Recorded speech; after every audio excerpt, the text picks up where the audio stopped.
స్వామి రాత్రి లేదు పగలు లేదు, ఇంత జనమా, ఇంతమంది తడి బట్టలతో నీకు అంగ ప్రదక్షిణాలా, ఇంతమంది తలనీలాలు ఇచ్చేసి నీ దగ్గరికి వచ్చి దర్శనమా, ఇంతమంది ముడుపులు తీసుకొచ్చి హుండీల్లో వేసేస్తున్నారా, ఎప్పుడు వింటున్నావయా ఈ కష్టాలన్నీ?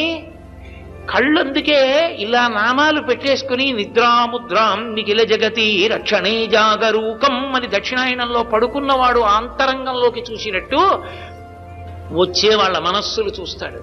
వ్యాసుడు అందుకే ఓ మాట అన్నాడు, వెంకటాచల క్షేత్రంలో వెంకటేశ్వర స్వామి వారి ముఖమండలం బహుప్రసన్నంగా ఉంటుంది.